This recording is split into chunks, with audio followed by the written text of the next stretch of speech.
काठमाडौँको जय नेपालको हल कम्पाउन्ड खन्दा काठमाडौँ महानगरपालिकाले भेटायो गायब भएको 150 वर्ष पुरानो टुकुचा खोला।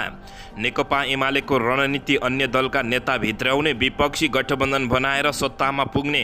चोलेन्द्र शमशेर जबराको सम्पत्ति विवरण र सम्पत्ति शुद्धिकरणको फाइल मगाउने छानबिन समितिको निर्णय। फुटपाथ खाली गर्ने बालेन शाहको अभियान विरुद्ध नेकपा एमाले निकट सर्मिक सडकमा। सरकारले आफ्ना मुद्दा फिर्ता लिएको, जेलमा रहेका नेता रेशम चौधरीको दाबी। बेलायत पठाइदिन्छु भन्दै 13.5 लाख रुपियाँ ठगी गर्ने एकजना पक्राउ। चुनाव अघि लाल पूर्जा नबाड्न भूमि आयोगलाई निर्वाचन आयोगको निर्देशन, किन दियो त निर्देशन, यसबारे सम्पूर्ण जानकारी। सोलखुम्बुमा 22 जनाले त्यागे नेपाली नागरिकता। नेकपा एमालेका नेता देवी ग्यावालीको आरोप, ओली बिरामी भएको बेलामा पार्टी कब्जा गर्ने गरी प्रचण्डले एकता गरेका थिए। फेरि टाउको दुखाइ बन्दै सत्तारूढ दल गठबन्धनलाई चितवनको निर्वाचन। भ्रष्टाचार हटाउन निर्वाचन प्रणाली र शासकीय स्वरूप परिवर्तन गर्नुपर्ने प्रचण्डको भनाइ। माओवादीका चितवन सह इन्चार्ज एमाले प्रवेश, प्रचण्डलाई निकै ठुलो धक्का। डेङ्गु रोकथाममा बालेन्द्र शाहले सुरु गरे 24 घण्टे हटलाइन र निशुल्क एम्बुलेन्स सेवा। केपी शर्मा ओलीप्रति प्रचण्डको कटाक्ष, भ्रष्टाचार गर्दिन भन्थे, भ्रष्टाचार बाहेक केही पनि गरेनन्। राष्ट्रपतिबाट नागरिकता विधेयक प्रमाणीकरण रोक्न माग गर्दै सर्वोच्च अदालतमा रिट दायर। नागरिकता विधेयक विरुद्ध सीपी मैनालीको संयोजकत्वमा सङ्घर्ष समिति गठन। विधेयक जलाउनेदेखि आन्दोलनका कार्यक्रम घोषणा। र आजबाट दर्ता नभएका मोबाइल चलाउन नपाइने। नेपालमा के छ त यसको नियम, यसबारे सम्पूर्ण जानकारी। डाक्टर बाबुराम भट्टराईको माग, बालेन शाहसँग भने स्वरोजगार श्रमिकका लागि ठाउँ र समय तोकौँ। अब हेर्नुहोस् पुरा समाचार।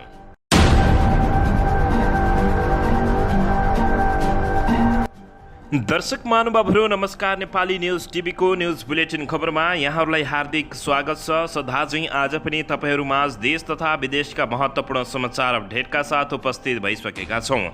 दर्शक महानुभावहरू, हामीलाई तपाईँहरूले कहाँदेखि हेर्दै हुनुहुन्छ नेपाल भए जिल्ला र ठाउँको नाम लेख्नुहोला। यदि विदेशमा हुनुहुन्छ भने आफू रहेको देशको नाम पनि लेख्न नभुल्नुहोला। र हाम्रो च्यानल नेपाली न्युज टिभीलाई अहिलेसम्म पनि सब्सक्राइब गर्नुभएको छैन भने सब्सक्राइब गर्नुहोला, साथै सँगै रहेको बेल आइकनलाई दबाउन पनि नभुल्नुहोला। आउनुहोस् दर्शक महानुभावहरू, आजको मुख्य समाचारतर्फ लागौँ। दर्शकबिन, अन्ततः काठमाडौँ महानगरपालिकाले गायब भएको टुकुचा खोला भेटाउन सफल भएको छ। बिहिबार महानगरले नक्सा अनुसार गरेको मार्किङका आधारमा खनेर हेर्दा हात्तीसार स्थित जय नेपाल हलको कम्पाउन्डमा टुकुचा खोला भेटिएको जानकारी प्राप्त भएको छ। नारायणहिटी दरबार क्षेत्रबाट निस्किएको टुकुचा खोला जय नेपाल हल क्षेत्रमा गायब भएको बताउँदै स्थानीयहरूले उत्खननको माग गर्दै आएका थिए। टुकुचा खोला पत्ता लगाउन महानगरपालिकाले डोजर लगाएर विभिन्न स्थानमा खनेको थियो। जय नेपाल हलको कम्पाउन्डमा करिब 15 फिट खन्दा नै टुकुचाको बहाव भेटिएको हो। यो सँगै काठमाडौँका मेयर बालेन्द्र शाहको जताततै हाई भएको छ। दर्शक महानुभावहरू, नेपालमा भूमाफियाहरूले काठमाडौँ ध्वस्त पारेको समेत कतिपयले आरोप लगाएका छन्। काठमाडौँका मेयर बालेन शाहले टुकुचा खोलाको लागि के सयौं घर भत्काउन सफल होला नि त, त्यो भने हेर्न बाँकी रहेको भन्दै कतिपयले बालेन शाहले यो काम गर्ने भनेर आफूले पूर्ण विश्वास रहेको बताएका छन्। दर्शकबिन, यसैबीच यता नेपालमा दर्ता नभएका मोबाइल अब आजदेखि नचल्ने भएका छन्। नेपाल दूरसञ्चार प्राधिकरणले आजदेखि mobile device management system MDMS प्रणाली लागू गर्ने निर्णय गरेसँगै दर्ता नभएका मोबाइल नेपालमा नचल्ने भएका छन्। मोबाइल सेटको गैरकानुनी आयात, बिक्री, वितरण तथा प्रयोगलाई निरुत्साहित गरी थप व्यवस्थित गर्न, चोरी भएका तथा हराएका मोबाइल सेटको ट्र्याकिङ, ब्लकिङ गरी नेपालभित्र त्यस्ता मोबाइल नचल्ने व्यवस्था गर्न प्राधिकरणले यो प्रणाली लागू गरेको बताइएको छ। प्राधिकरणका अनुसार 2079 भाद्र 30 गतेसम्म विदेशबाट व्यक्तिगत तवरले ल्याएका मोबाइल सेट लगायत 2079 भाद्र 30 गते मितिसम्म चालु रहेका सबै मोबाइल सेटहरू स्वतः MDMS प्रणालीमा दर्ता हुने व्यवस्था मिलाइएको छ। 2079 भाद्र 30 पश्चात मोबाइल खरिद गर्दा उक्त मोबाइल सेट नेपाल दूरसञ्चार प्राधिकरणको MDMS प्रणाली MDMS.nta.gov.np मा दर्ता भए नभएको एकिङ गरी मात्र खरिद गर्न प्राधिकरणले आग्रह गरेको छ। दर्शकबिन यसैबीच यता नेकपा एमालेका केन्द्रीय सदस्य देवी ग्यावालीले अध्यक्ष केपी शर्मा ओली बिरामी भएका बेलामा पार्टी नै कब्जा हुने गरी प्रचण्डले पार्टी एकता गरेको आरोप लगाएका छन्। बिहिबार 30 भदौ पार्टी केन्द्रीय कार्यालय च्यासलमा भएको पार्टी प्रवेश कार्यक्रममा बोल्दै उनले नेकपा एमालेसँग पार्टी एकता गर्दा अध्यक्ष केपी शर्मा ओली बिरामी भएको र त्यसपछिको स्थितिमा पार्टी आफूले कब्जा गर्ने दुराशयका साथ पार्टी एकीकरण गरेको आरोप लगाएका छन्। हाम्रो श्रद्धेय अध्यक्ष कमरेडले कम्युनिस्ट पार्टीको एकता गर्ने उद्देश्यले आजभन्दा 4-5 वर्ष अगाडि नेकपा माओवादीसँग एकता गर्नुभयो। ग्यावालीले भने हाम्रो पवित्र उद्देश्य थियो पार्टी एकता गर्ने, तर कसैको उद्देश्य के रहेछ भने केपी शर्मा ओली बिरामी छन्, त्यस पछिको स्थितिमा म कहाँ पार्टी कहाँ आउँछ र एमाले पार्टी कब्जा गर्छु भन्ने दुराशय बोकेका रहेछन् भन्दै उनले आरोप लगाएका छन्। नेकपा एमालेका कार्यकर्ताहरू पार्टीले दिएको निर्देशन अनुसार काम गर्न तयार रहेको बताएका छन्। अघिल्लो निर्वाचनमा कम्युनिस्ट पार्टीको एकताका लागि मतपत्र च्यातेर हडपेर हराएको कुरा बिर्सिएर लागे पनि आफ्नो त्याग र तपस्यालाई बिर्सिएको गुनासो उनले गरेका छन्। अघिल्लो पटक प्रचण्डलाई चितवनमा तपाईँले जिताउनुहोस् भन्ने निर्देशन दिनुभयो, त्यति बेला हामीलाई मतपत्र च्यातेर हडपेर हराएको कुरा पनि बिर्स्यौँ। केवल कम्युनिस्ट पार्टीको विकासका निमित्त कम्युनिस्ट पार्टीका एकताका लागि त्यस्तो गरेको देवी ग्यावालीले बताएका छन्।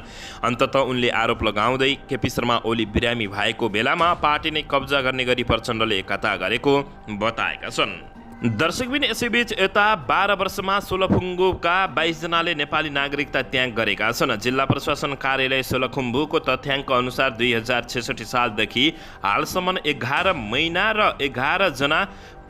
र 11 जना पुरुष गरी 22 जनाले नागरिकता त्याग गरेका हुन्। 2066 मा 4, 2068 मा 2, 2071 मा 1, 2072 मा 3, 2074 मा 3, 2075 मा 2, 2076 मा 4, 2078 मा 1 र 2079 मा हालसम्म 2 जना नेपाली नागरिकता त्यागेको कार्यालयले जानकारी दिएको छ।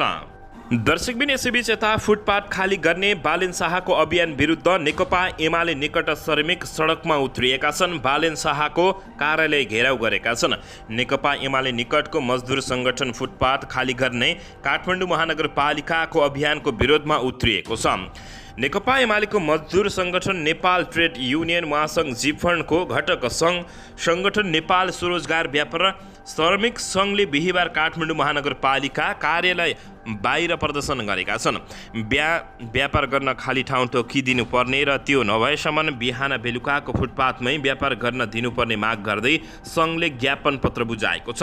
नेपाल ट्रेड युनियन महासंघ जिफन्डका अध्यक्ष विनोद श्रेष्ठले स्वरोजगार श्रमिक सङ्घ जिफन्डको घटक सङ्गठन रहेको र उनीहरूको आन्दोलनमा समर्थन रहेको बताएका छन्।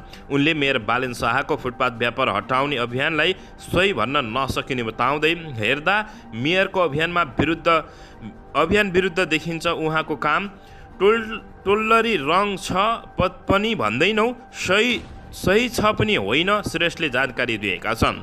उनले अघि भने बेलुका 5 बजेदेखि 7 बजे खाली ठाउँमा बस्दा मेयरलाई टाउको किन दुख्छ भन्दै अभिव्यक्ति दिएका छन्। अध्यक्ष श्रेष्ठले दसैँ तिहारको बेला स्वरोजगार श्रमिक भोकै पर्ने अवस्था आएको बताउँदै उनले महानगरपालिकाले खाली ठाउँमा व्यवस्थित बजार बनाए स्वरोजगार श्रमिकले कर तिरेर व्यवसाय गर्ने बताएका छन्। दर्शकबिन यसैबीच यता महाभियोग सिफारिस समितिले निलम्बित प्रधान न्यायाधीश चोलेन्द्र शमशेर राणाको सम्पत्ति विवरण र उनको परिवारको नाममा रहेको सम्पत्ति समेत छानबिन गर्ने गरी मगाउने निर्णय गरेको छ। समितिले न्याय परिषदमा राणाले बुझाएको सम्पत्ति विवरण र सम्पत्ति शुद्धिकरणले हालसम्म गरेको अनुसन्धानको फाइलका साथै परिवारको सम्पत्ति विवरण समेत मगाउने निर्णय गरेको समितिका सचिव लक्ष्मी प्रसाद गौतमले बताएका छन्। बिहिबारको बैठकमा वरिष्ठ अधिवक्ताले राणाको सम्पत्ति र उनले सर्वोच्चमा हुँदा गरेको आर्जन अध्ययन गर्न सुझाव दिएपछि समितिले परिषद र विभागलाई पत्र लेखेर झिकाउने निर्णय गरेको छ। नेकपा एमालेका सांसद कृष्ण भक्त पोखरेलले सुरुमा राणाको सम्पत्ति विवरण अब अध्ययन गर्नुपर्ने प्रश्न उठाएका थिए।